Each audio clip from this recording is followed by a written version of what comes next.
Nobody in our conference has spent more time talking about how you create jobs than Rob Portman, and he has produced the Portman Jobs Plan. And I want to call on Rob at this point to outline what he thinks we ought to be doing to help the private sector grow, which is, of course, the only way in the end we're going to reduce this massive deficit that we've got.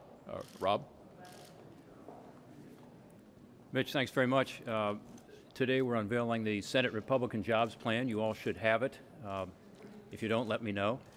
But it's a pretty simple concept. It is that we need to spur economic growth and create more jobs by increasing private investment, increasing the certainty in our economy, and making our economy more competitive. We've all heard about the fact that many businesses are not putting their earnings back into their companies. In other words, cash is not being invested to create jobs, expand plant and equipment. A lot of this is because of that uncertainty around the regulatory side. So this proposal that we're putting out as Republicans has a number of different elements on regulatory relief. You'll see some of the legislation that's already been proposed as part of this, and then there's some new ideas as well. Workforce development, we want to be sure that worker retraining programs are working to be able to actually connect unemployed workers with jobs that are out there in the private sector economy. More and more we're concerned that there is so much federal focus on this with so many different agencies and departments that they're not working together. So our goal is to consolidate, streamline, and make more effective worker retraining. Energy security is another part of this. We've spent the last few months putting this plan together long before we knew gasoline was going to be over $4 a gallon.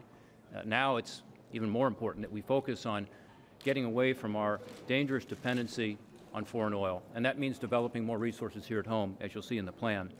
Expanding exports, as you know, the President's now talked about sending forward 3 trade agreements, which we hope he will, because we know that they will create hundreds of thousands of new jobs. And finally, we talk in our plan about budget restraint, because we believe there's a direct connection between the record levels of deficits and debts that we're facing now and the lackluster economy that we see.